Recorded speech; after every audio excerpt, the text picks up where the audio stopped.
Yo soy hija única y a mí me tocó que en mi familia la tóxica fuera mi mamá. Cuando yo tenía 12 años, mis papás se separaron. La verdad, yo entendí a mi papá cuando él se fue de la casa. Mis últimos recuerdos de ellos dos juntos son solamente gritos y peleas. El acuerdo cuando ellos se separaron fue que yo me la iba a pasar los fines de semana con mi papá. Íbamos y visitábamos a su familia. A mí me encantaba, yo adoraba a mi abuelita. Regresaba a la casa y mi mamá se la pasaba hablando mal de mi papá. Y bueno, él nos seguía manteniendo porque en eso habían quedado ya que mi mamá nunca había trabajado.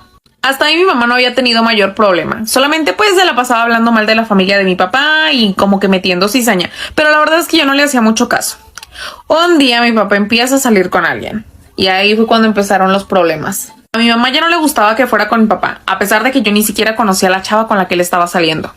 Me empezaba a chantajear y a decir que si a poco prefería a mi papá, que si yo estaba de acuerdo en lo que le estaban haciendo, que seguramente la novia me iba a tratar muy mal.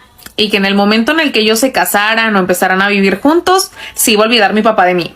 Después de que mi papá tenía ya 3 años con su novia, decidió que me la iba a presentar, porque ya iban a vivir juntos. Para ese punto yo ya tenía 16 años. Cuando mi papá me presenta a su novia, mi mamá pone el grito en el cielo y empieza a decir que ya no me va a dejar que lo vea. No me dejaba contestarle el teléfono y mucho menos llamarle. Y todo el tiempo se la pasaba hablando de eso. Mi papá iba cada vez que podía a la casa. Iba a tocarle a mi mamá y insistirle a ver si me dejaba verlo. Y sí lo dejaba mientras fuera ahí en la casa y bajo su supervisión.